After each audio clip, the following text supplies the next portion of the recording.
welcome to the Pursuit Rooted podcast. We get together on the first and third Sunday every month at 6 o'clock here at Richmond House of Prayer, and we would love for you to join us. So we are doing round 2 of our Moms in Ministry podcast here with this round table of lovely ladies here in leadership at the church. And so we're just going to kind of pick up where we left off. So when we honor and prioritize our marriage and our family above ministry, which is what we've been talking about, we believe we honor God and we're doing what He's fully called us to do. You guys kind of all agree with that. But we kind of skipped over an important part. We kind of went straight into mom mode, which is what we do. And we kind of missed an important piece, which is our marriage. So let's circle back and talk about that for a second. Have you all experienced the pressure of juggling your marriage with ministry duties? For example, we may spend a lot of time ministering together, but sometimes we feel so busy we don't have time for date nights or connecting. How have you tried to prioritize marriage in this season? Let's go with Derek first. This season? Oh, I feel like when we first got married, which obviously we weren't in ministry at that point, but when we first got married, it was a lot easier to just focus on kids, and that was sort of a trap we fell into. Especially when we got into ministry, and then it was like go all the time, or like you watch the kids while I go do this, and so we split up a lot. But there was probably about a year ago, I would say, a moment that we were both like, we can't do this anymore. Like, we are not prioritizing our marriage. So really beyond that, it was just setting time out of, not necessarily every day even, which we should be doing that, but like weekly date nights, or which we're thankful to have lots of family around here. Sorry, Brittany, but I'm with you, Brittany. Yeah, sorry guys. We're thankful to have a lot of family, so we have a lot of people that can watch them for that. But even in like preparing for our messages for the youth group or something, like we'll try to do that so most of the time together, but it's just being intentional about everything. Yeah.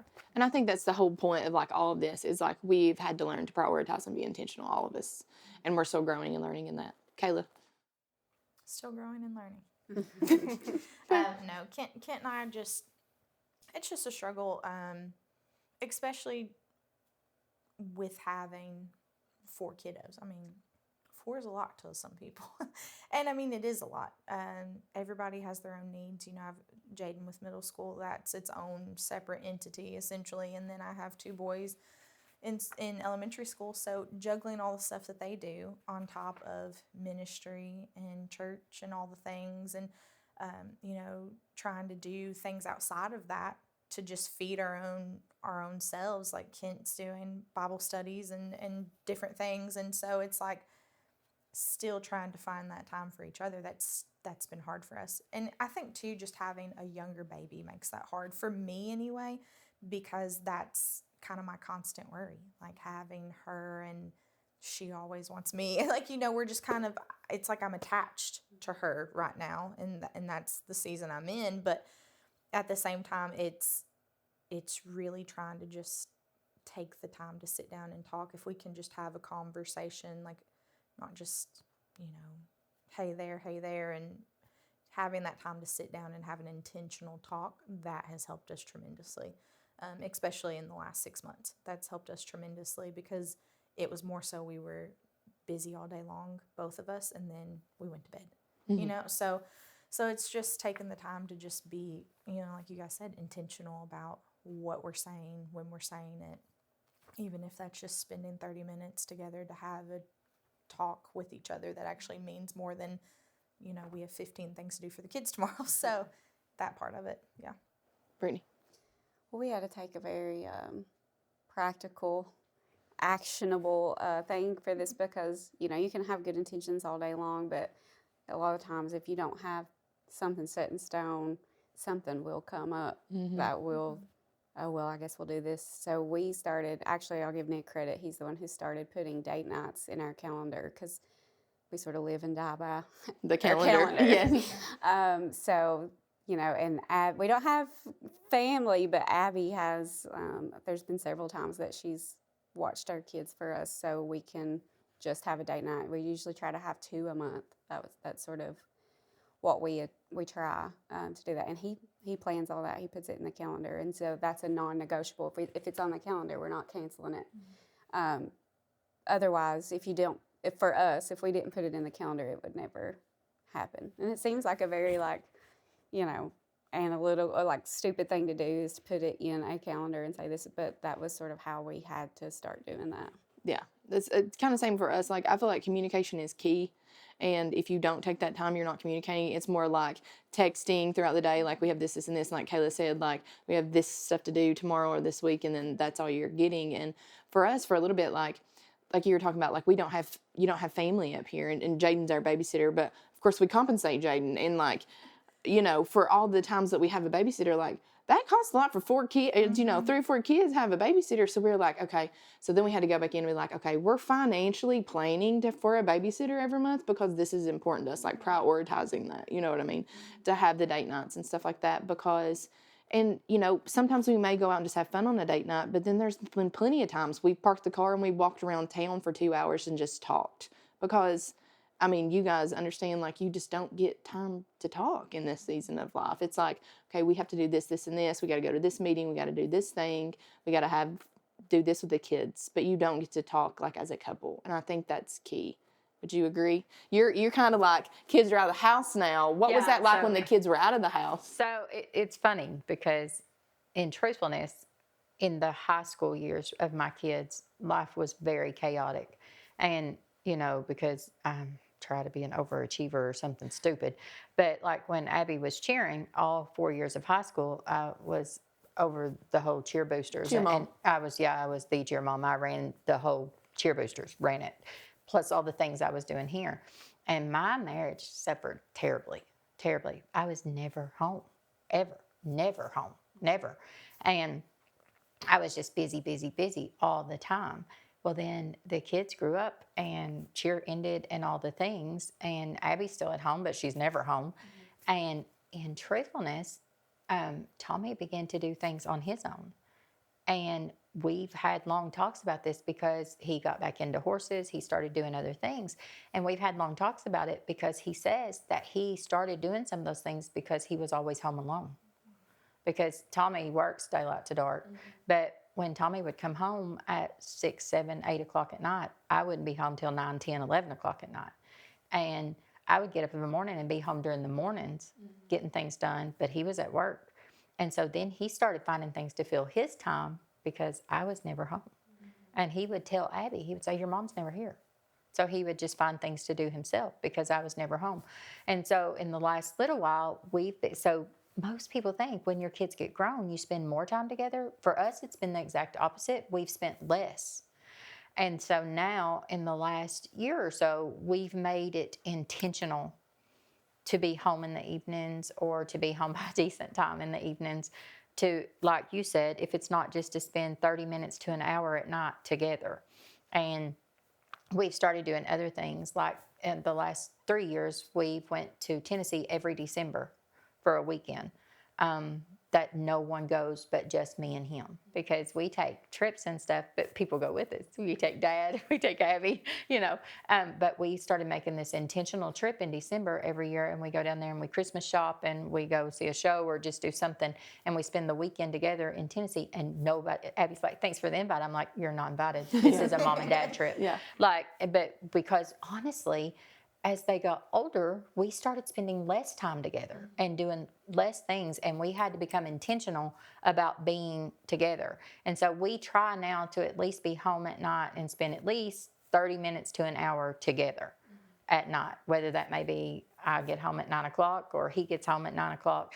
But we spend time, whether it's watching a show together, whether it's just talking. And then this year, at the start of the year, we have started doing the Bible recap together. And we do that every morning before he leaves for work. And until now, we had never did that together. Like, he would have his prayer time in his prayer closet, and I have a prayer closet downstairs. We have 2 separate prayer closets. He has one in our room, and I have one downstairs. And we would go and do our prayer and do our own things. But now, this year, at the start of the year, we do that together of a morning now before he goes to work. And I think that for me personally, like, this is something that I've tried to be really intentional about with my marriage, because, like, whenever, like, I was growing up, as soon as I turned 18 and went off to college, my parents had been married for 26 years, and as soon as I left the house, they got divorced. Because it was like they had pretty much stayed together for the kids all those years, and they didn't know each other anymore. They didn't even like each other anymore, you know? And so it was like, okay, the kids are gone, we're done. And I thought, I don't ever want that to be with my marriage, like just be so focused on the kids or other things for so long that when they're gone, it's like, I don't even know this person anymore. So me and my sister have long talks about this. This is a conversation we have all the time. We were both sports moms. She ran football boosters, I ran cheer boosters. We were both sports moms. And we had long talks about this because it ended for her before it ended for me. And she would tell me, you need to be careful, because when football was over, because she did it for 7 years with both kids. And she was like, when football was over, it was just me and Brian. And we were like, Who are you? well, it wasn't that. She said, we had nothing to talk about. Our life for 7 years had been about work, church, football. That was it. There was nothing else. And she was like, then it was over. And we were like, now what? Because Brian coached them through elementary and middle school. Then in high school, they did the boosters. And she was like, when football was over, we were like, okay, now what? And she kept telling me, when cheer's over, now what? And I was like, and when people ask me things now, I say this all the time. I'm like, be careful, because when your kids are grown, you'll look around and you won't know who you're married to. And that's not God's plan. No. Your marriage should come before all of that. Yes. Before all of that. And I mean, be careful, because they'll be grown and you'll be sitting there going, Who are you? yeah. Yeah. What do you like to do? Yeah. For 18 years, we did what the kids want to do. Yeah. And you have to be careful. You have to be really careful. Yeah. And I think that's why it's really important to talk about, like, prioritizing and all those things, because if we don't get our priorities right, then that's where we end up, and that's not good. So we got a time constraint here, so we're going to move on just a little bit. So there is a verse in Timothy, and it says, I recall your sincere faith that you first lived in your grandmother Lois and in your mother Eunice, and now I'm convinced is in you also. And so I put that scripture in here that Paul's when Paul's discipling Timothy, and I think it's really important because, like, Timothy had a heritage, and that's what we're talking about, is like passing. You were talking about a heritage earlier, like passing down this legacy, this heritage to our children, so that they want to stay in it. You know, like Dylan and Abby want to stay in it. But at the same time, ministry isn't a clock in, clock out kind of job. You know, it's kind of all the time, whenever needed. You know, there's plenty of times we get phone calls in the middle of the night that wake us up, where God forbid, someone's trying to commit suicide or whatever, that's under your leadership, or you have an evening counseling session that's supposed to start at 6 and get over at 8, and it's 11 o'clock and your kids are falling asleep in your lap, or anything like that. But that doesn't mean that we shouldn't neglect our priorities that we've talked about. So first and foremost, so we've talked about ministry, we've talked about kids, we've talked about marriage, and now leading up kind of to the first and most important priority is our relationship with God. And, that should be above everything else. So how do we personally prioritize that? And then how do you think that impacts your family first, and then also your ministry? And I like what Mandy said there about how her and Tommy are doing that Bible study together, because that's something Joe and I try to do. Is we have the Bible app, and we do a Bible plan together every year and try to talk about it and stuff like that, because I think that's really important. Not just to prioritize your relationship with God, but together, as a marriage, and then doing Bible studies with your kids. But first and foremost, our relationship with God, because we have to be poured into in order to pour out. Because if we keep pouring out, then we're just empty vessels. So, Brittany, let's start with you. How do you prioritize your relationship with God, and how does that affect your family and your ministry? Well, I don't think you can. I'll say this. I can tell when I haven't prioritized my relationship with God, because my outlook on ministry, my outlook on serving is not what it should be. So you have to do that. You have to keep God first, because otherwise, I don't think, and you guys, I guess you can go so long with a passion for what you're doing. Let's say, for example, singing. There are people that love to, sing and serve in that specific ministry, and that will only take you so far. But when you want to go up from there, there's going to be more responsibilities. There's going to be more, lows. There's highs, there's lows. God's the only thing that can sustain that. So how do I prioritize that? That looks different. It's looked different for me from when I didn't have kids to when I had a baby who, if I get up or move slightly, like you can't, everything you do is the baby's right there with you. But now, I'm at a point where I can get up earlier and spend time with God without waking the whole house up for, me to go downstairs and open my Bible. There for a while, like when I was trying it, like I would get up. Caroline was probably like, I don't know, 2-ish, and I would get up and go downstairs and, try to have my coffee and sit there, and it's like, she wakes up every time. I'm like, Every time. This is my house every time. The stupid dog wakes everybody up. So do you like stay in your bedroom? Or? I pray in my bedroom. Okay. And then when I get up and I try to make the coffee and start the Bible reading, usually as soon as I sit down, one of them is up. But then on the weekends, when, I could be in there pots and pans and they're all dead to the world. And I'm like, Yeah. But I say that to say, like, I think obviously, what you devote your time to is how you prioritize things. But I think that different seasons, it can look different ways, It might not be that you spend 2 hours at the kitchen table before everybody gets up.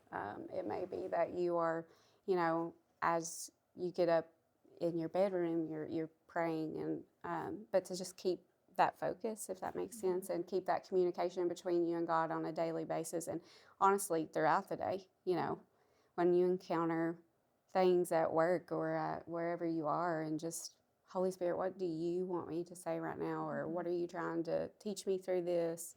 That's my answer. Probably not a great one. no, and I think it's good too to just have people to help keep you accountable. Like I started a Bible study with some of the girls in Pursuit this year, and it's been good. Like, because there's been days that I've been busy and I've not got to do it, and then I'm like, okay, well tomorrow I'm doing double because I'm trying to like do this with them, And then I have the one with Joe that I'm talking about that he's always like ahead of me, and I'm just like, do you work or do you just read your Bible all day? I'm not sure, but I don't have time for that. And so, yeah, I'm trying to always catch up with him too. And so I think it's good to have people that hold you accountable. Yeah, because your flesh will want to be your flesh. Yeah. Kayla, how do you prioritize that? Well, I was just going to say, like, what Brittany was saying, like, when you find time to pray and stuff. I think in my head, I had almost like this, like, movie idea of what my prayer life should look like in a sense. And so, like, if it didn't happen, like, if the kids woke up and it didn't happen the way that I thought in my head it was supposed to happen, I was so discouraged. Like, I didn't get to sit here for 2 hours and read my Bible, Yeah. And it was like, I don't know. I misinterpreted how to fully be in prayer at all times, I guess. And so now, especially now that I'm older, now that I have, I'm with Jubilee and 4 kids in, it's like I just make time with her. Even if even if I get up and as soon as I move, she gets up, I just do what I have to with her and then make the time. And it's like, I think there comes a point too, like in your flesh, a lot of times you make excuses because it doesn't look a certain way. I think we do that with lots of things. Like if something doesn't, and it doesn't necessarily have to be that it doesn't look a certain way, but if it doesn't go the way you think, there's an excuse as to why you shouldn't do it or why you shouldn't do it in excellence. And so I've actually learned, and through this fast, just like you're forced to take that time, right? Because you have to. But being intentional about it goes back to that. How intentional are you about your prayer time? How intentional are you about spending time with God? Like, yes, you had kids, but God didn't give you kids for them to be a burden, right? So it's being intentional in the seasons that you're in and truly just saying, just like a date night, I'm going to take this time to spend with the Lord. I'm going to take this time to pray. And sometimes my prayer life is at night in the bed when I'm trying to get Jubilee asleep. And it's crazy to think, I had read something before that said, anytime that you're laying in bed and your mind is just racing, if you ever take the time to pray, He's our peace. And anytime that I'm like that, I can take that time and I can pray and I can feel peace over my life and I sleep the best I've ever slept. So taking just that time then, like who's to say that I need to be right on my knees at the edge of my bed praying when I'm, next to, now some people frown upon sleeping with your babies, but that I'm next to, a blessing that God gave me, and I'm spending that time in prayer, flat on my back on a pillow, whatever, but still I'm spending that time in prayer. I'm taking that time to be thankful, to, show gratitude, to ask for things that I should. And I just think it looks different for everybody. And it's just making sure that, it goes back to doing things in excellence and trying to strive for perfection. Which one are you going to choose? Does it have to be perfection and you're praying how you think it's supposed to look, or are you striving for excellence and you're making sure that you're just spending that time with him each day? I think God meets you at like whatever season that you're Yeah. in, like I do the majority of my reading while I'm eating breakfast, and then I have my best prayer time while the 2 little ones are asleep while I'm in the pickup line. I'll go to the pickup line early just so I can have my prayer time because I know they're going to go to sleep. That's what I do now. And so like I see that, I see that, it may not be a season where I get to go get down on my knees because I have a kid, coming in every 5 seconds, but God sees the seasons that we're in. Yeah. So Derek, have you now navigated that? Well, anyone that knows me knows I'm not an early riser. I will not wake up until I have to leave, like 5 minutes before I have to leave. So as much as I've prayed for it, I've begged God to let me be a morning person. We're not there yet. He's not answered that prayer yet. So yeah, mine is typically during the day when I have Eli and he's caught up with something else. But I've learned that, like, if I'm not a music person either. No one's gonna like me after this podcast.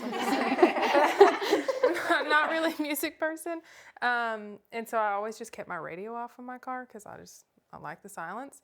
But I realized that if I don't have on like worship music, like my mind isn't on that. Like I'll gotcha. actually be on like I needed to get this from the grocery and I've got to do all this. But like if I already have worship music on, even though sometimes it feels a little more chaotic to me, I try to get into that mindset of like, okay, I can use this time while I'm driving to pray or like to talk to God about that. So feels like I'm kind of fitting him into my schedule, which I really don't try to do. But it's hard for me to wake up in the morning, and I like the quiet of the car. So I'm working on those things. Yeah. What about you, Mandy? I think a lot of it, I think about when my kids were younger, how different it looked to how it is now. A lot of mornings, once Tommy leaves, I go down to my room and that I use for a prayer room. Now Dylan's old bedroom is now my prayer room. I go down there and pray and read.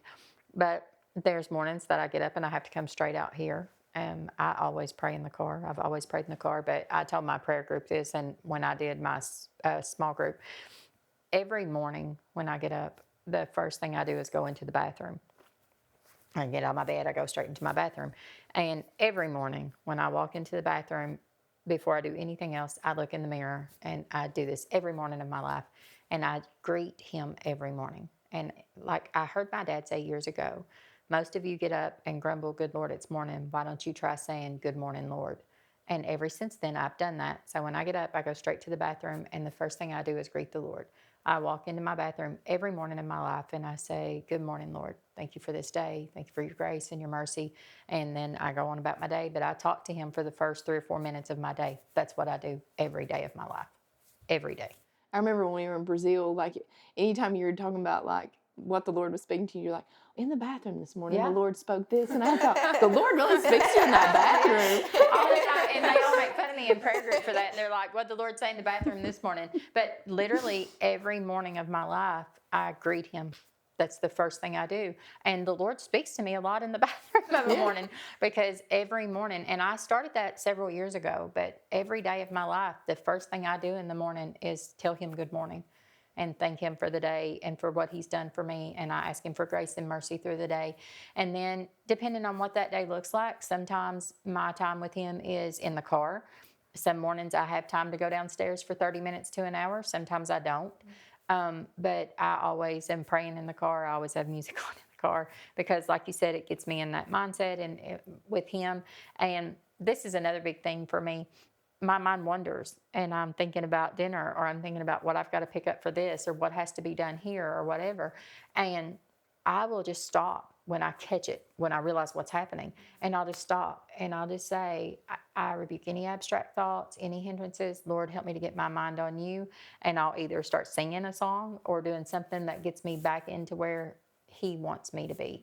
But honestly, prioritizing for me is every morning when I walk in that bathroom, the first thing I do every day of my life, and I've done it for several years now, is I greet the Lord. I greet him every morning. I like that. That's a good Just habit. like you tell your husband good morning. Yeah. I tell the Lord good morning every day. And I start my day with me and him having a 30-second to 2-minute conversation, and then I go on and do whatever I need to do. But I do that every day. And also for me, Bible reading.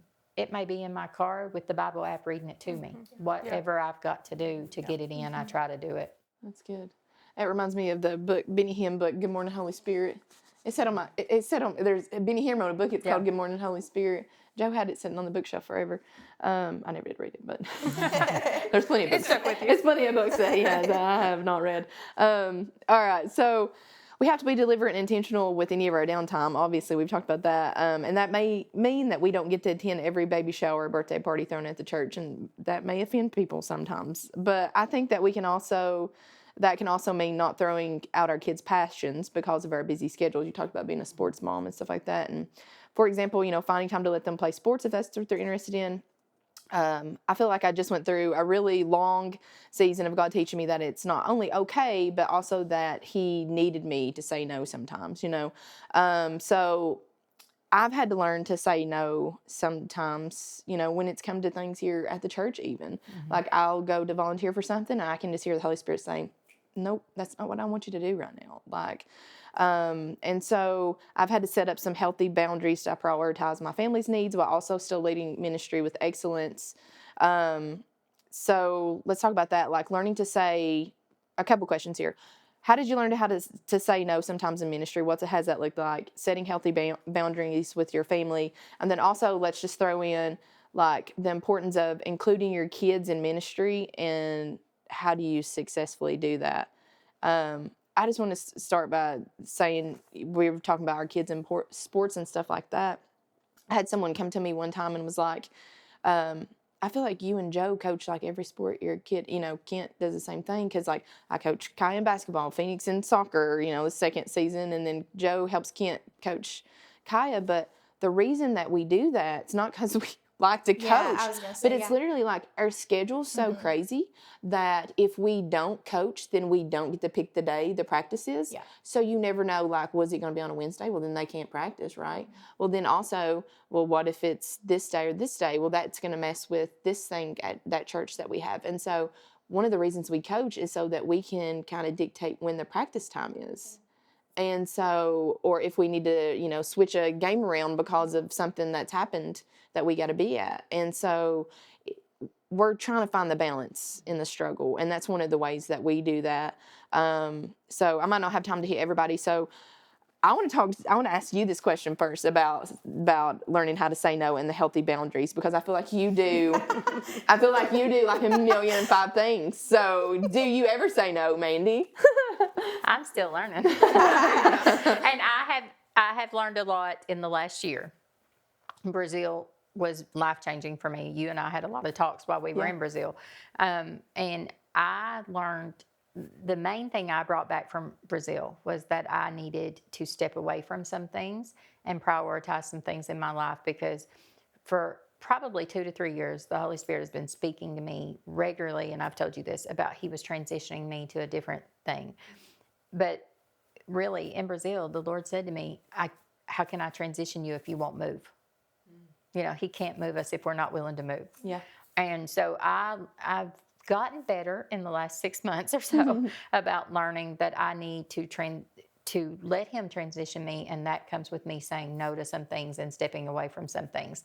And I'm learning, but I'm not good at saying no. I've never been good at saying no, sadly, unless it was to my kids or my family, because I felt like they'll understand. But I'm learning that that's not really, and now that I have grandkids, and I spend a lot of time with Jesse, I finally just said, Mondays are my day at home, and I keep Jesse on most Mondays now, not all, but most Mondays.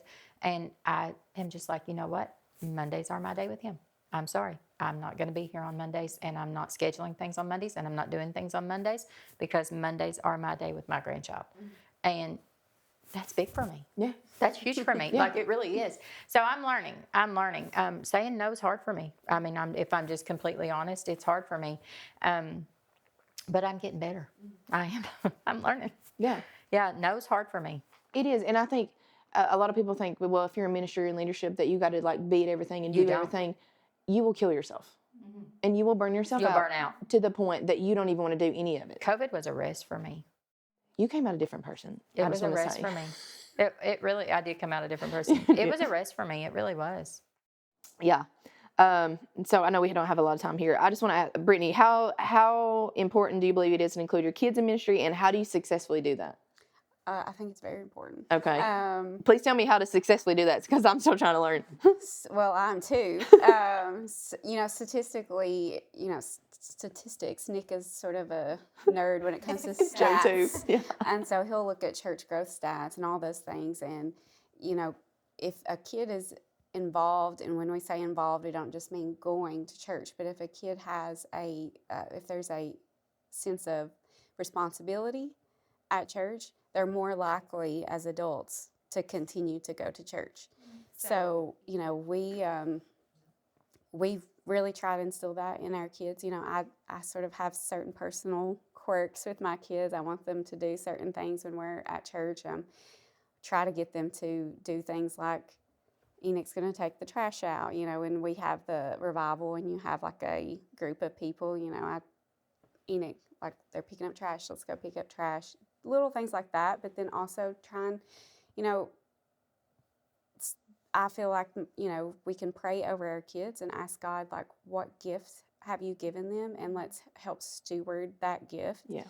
And so trying to set aside time to help them steward that and then push them towards that. And that can be different things. But, for me, I want my kids to be involved in the things that we're doing. I don't want them to just, that's why I do appreciate, at church, it's sort of like a weird logistically, with children's church, to have our kids dismissed after worship, because it does make things a little more complicated as far as check-in and stuff goes. But for me, I want my kids out there. Mm-hmm. I want them worshiping with us.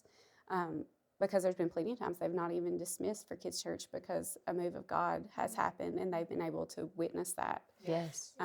So important.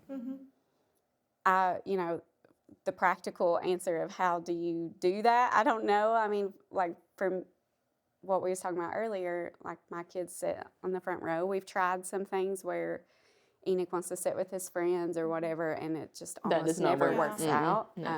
Because, me and Nick are on stage, and there's only so much intervention I can do before it becomes a complete distraction to the congregation because I have to get off the stage. But, they sit there, they know that they're supposed to stand and they're supposed to worship, and they're kids, so it's not going to happen every time. But, Caroline has recently took an interest in actually, she's worshiping at home and she's asking about singing, and so we'll see. And she loves to go pray for people. I love it. Like, I'm like, come on, Carrie, come pray. She does like to pray, and she asked me, come pray with me. Let's go pray for people, and I'm like, go ahead. Brittany over here, like, no, if you're wanting to pray for them, go on. And I'm trying to push her to be confident to do that if that's something that she wants to do. If she is feeling the Holy Spirit to lead her to do that. But then also guiding her as to, okay, when you're going to pray for someone, it's not just laying your hands on them, and teaching her, like, what are we asking for this person? Like, how are we actually asking that from God? But for me, as a kid, I was very involved in church and had, different responsibilities. And I think that as an adult, that has impacted why I'm still involved and why, it's part of your life. It becomes deeply ingrained in your life, and you don't really know how else it would be without it, See, but for me and Joe, it was the opposite kind of, and I think that's why we're so passionate about it, because, like, in the churches that we grew up in, like, kids, you had to you were allowed to bring toys, but if you were hurt, it was over. Like, you were sitting in a pew, like, you weren't getting out of your pew to do much. Like, you might play a tambourine, but if you were offbeat, like, that was it. You were never getting a tambourine ever again in your life. You know what I mean? Like, it was that kind of thing. And even when it comes to, like, we were talking earlier about women in ministry, like, you didn't do anything if you were a woman in ministry in the church that we grew up in, unless you were teaching Sunday school to a group of like younger, it wasn't ever adult Sunday school, it was only the kids, or you could be this church secretary or treasurer. I think that was it. And to even be a member, to even have a vote in anything, there was a certain set of rules, like you couldn't cut your hair, couldn't do all these things. And so it was like very restrictive for women growing up. And so to see women championed at this church is very different for me, but it's very freeing too.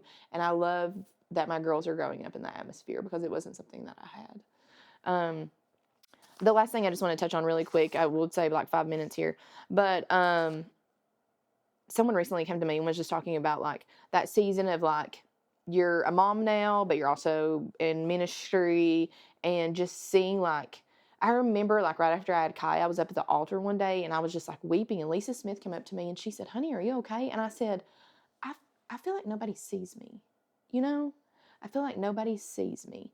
And so there was a young lady that I was talking to recently, and she was kind of in that same vein, but especially like we were talking about earlier, when it comes to like leadership in the church, we are held to a higher standard, than the rest of the congregation. We talked about this one night after the volunteer meeting. We are held, whether we want to be or not, we are held to a higher standard. And Pastor Moody will hold us to that. If we get out of line, it ain't going to happen. And so it's like, I feel like there is some isolation there. And that causes the lies of the enemy to come into your mind a lot, because when we first started Pursuit, I didn't really know Brittany that well. Like, we were just starting to get to know each other. And I feel like we lost all of our friends once we started in ministry, and we were new parents. And then it was like, people were afraid to be your friend because they thought you were going to be judgmental because you're on church leadership or something. Like, I can't be your friend type thing because you're going to be judging me. And then like, I really started praying like, God, you have to put people in my life. I told somebody the other day, I said, I never would have thought it would have been Brittany of all people. I thought she didn't like me for like years. And then Mandy has become one of my closest friends. I didn't think you liked me for years either. I think you might have a conflict. It's not you guys. It's totally me. But when you pray and you ask God, like, surround me with people in my life. Like, there's been plenty of times over the past year I've cried on every one of your shoulders, whether it's been late at night or text or come in your office and crying. I've done that a couple of times. Like, but you guys have all been there. You've not been judgmental. You've been like, what can I do to help you? How can I pray for you? Or even if I've been like, can you pray for me? You've not asked questions. You've just been like, I'm doing it right now. Like, and I feel like that in itself has helped me navigate a really hard season in my life. But then I think a lot of people don't have that in leadership. It's always like, I got to get ahead of you. I got to do more than you. And I think a lot of church leadership struggles with that. I'm thankful that we don't have that here. But I think the lies of the enemy are like, I'm not good enough. You talked about that. Or I'm not doing enough. And you really critique yourself on that. But how have you we just throw this out to the group, whoever can answer it, but like, what's been your experience with that? How have you navigated it? And am I the only one that have kind of experienced those lies of the enemy at times where it's like, you're not equipped to do this, or like you feel like you're failing miserably at life in general? Like, I'm barely keeping my kids fed and I'm supposed to lead a ministry, you know what I mean? Like, how have you guys navigated that? I remember when Ryan and I first started in youth ministry, we had a meeting with Nick in the basement, and he was like, what's your goals? What are your visions? And I was like, I feel like an imposter. Like, I don't feel like we're cut out for this. Like, I don't. And he was like, okay, we have to restart. Like, meeting was like totally rerouted. And I still sometimes feel like that, especially when I think about the families that are sending their kids to us. Like, that's such a huge weight on us. But then I have to like step back and think about the promises that God's given me over specific things of that. And so I revisit those. But also, like, when we're sitting here in the leadership meetings and I look around and I look at all of these faces, you guys obviously don't know this, but I'm like, they have enough confidence in me and Ryan that, Mandy, it might be your grandkids, but like, you guys trust us enough that you put us in a position that your kids will eventually probably be under us. So like that gives me, I guess, it might be false confidence, but it gives me some sort of confidence to continue going. And so like I just have to go back to that and like put truth into that. Yeah. That's good. Yeah, I mean, for me, it's like I've definitely struggled with that in the past, just not feeling qualified, not feeling equipped. I think like at the beginning of our ministry, I like ran into it and I hit a wall. Okay, I ran straight into a stop sign because I thought it was going to be something that it wasn't, essentially. And really the disconnect there was that I grew up in church and Kent did not. And so Kent felt that all of these prophecies that we had gotten or that I had gotten, that it was more so on me, and he didn't feel the call the way I did. And so that was a big disconnect for us, because I personally felt that everything was on my shoulders, and he just wanted to be there to help, push that along.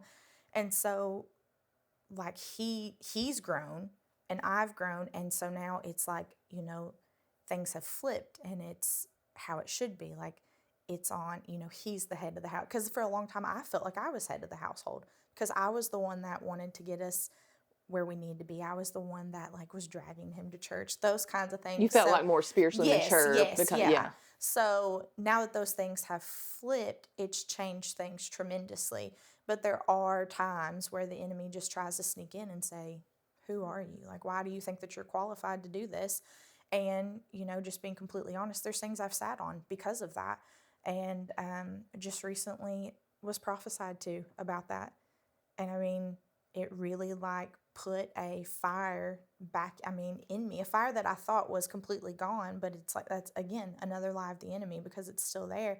So it's really just taking the time. And it's simple, but rebuking the enemy. I feel like sometimes people are scared or they don't act like he's a person, when in reality, that's really like, you just have to say like, get out of here. Like, get out. You have no place here. And I think like just those little steps, like talking about praying in your car, I rebuke the enemy in my car quite often, because that's just where, I'm in the zone of praying and whatnot. And it's important to do that. It's important to tell him he has no place here. He has no place in your mind. He has no place. Like for women, we're emotional beings. Our emotions get overtaken, like mentally, physically, it all gets overtaken. So taking your place and rising up as a child of God and saying, listen, you have no place in my body. You have no place in my mind. You're not allowed to say these things about me, because I know who I am through the Father. That makes the biggest difference too. So being able to verbally speak that and speak it out, because there's life in the tongue. Life and death are in the tongue. And I'm big about your confession. I say all the time, your confession is who you are. Your confession is what you'll be. So when you speak those things out, that it has to be who you are. Yeah. And I think that's like the most important thing, is like knowing who you are and whose you are and your identity, and having people around you to remind you sometimes when you are like, I'm nothing. And they're like, actually, I just heard this great prophecy over you. But I think, and you guys may all be able to concur with this, I think my hardest day when it comes to like ministry and motherhood is always the first and third Sunday.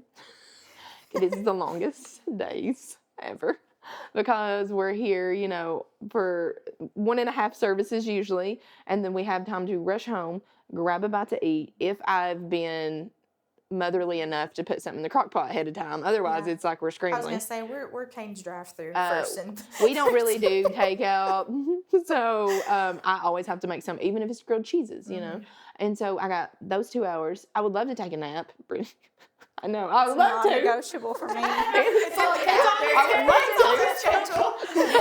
the calendar. But there's no time, because it's like as soon as we're done eating, it's like as soon as I'm like, oh, a nap would be great. It's like, oh no, everybody gets shoes back on. We got to go back. We're in a meeting usually for 3 hours, leadership meeting, and then it's like straight to pursuit, and then pursuit getting over, and then all of our pursuiters, they're like, I want to hang out, I want to go out to eat afterwards. I've been like, I've been here for 10 hours. Yeah. I'm ready to go home. My kids are losing it because they're tired and it's their bedtime. And I'm like, God, what am I even doing? Like at the end of those days, I'm like, God, what am I even doing? Like I am failing. I think it's just because the days are so long. And it's so much like mentally, on those days sometimes. We come out of those leadership meetings sometimes and I'm just like, I'm fried. Let's go worship the Lord at Pursuit, And so that's hard. But anyway, we're going to wrap this up. So I hope this conversation has helped some of you see the beauty and the struggle of being a mom in ministry and leadership. But it's also showed you that none of us are perfect. We struggle just like everyone else. But with God's leading, He continues to help us be deliberate and intentional in our lives and our ministry. So I hope this helps some of you understand that although we want to have those deep discussions with you after church to counsel you, sometimes we have to excuse ourselves to run after toddlers that are running out the door into traffic. And even though we have to consult our family calendar, that's non-negotiable, before setting up meetings with you, that doesn't negate the fact that you're important to us. So in this season of life that we're in, we're trying to keep our biblical priorities in line. So I pray that someone will give us some more grace after this. But I think that's it. And I hope you join us at Pursuit and go do what Jesus said.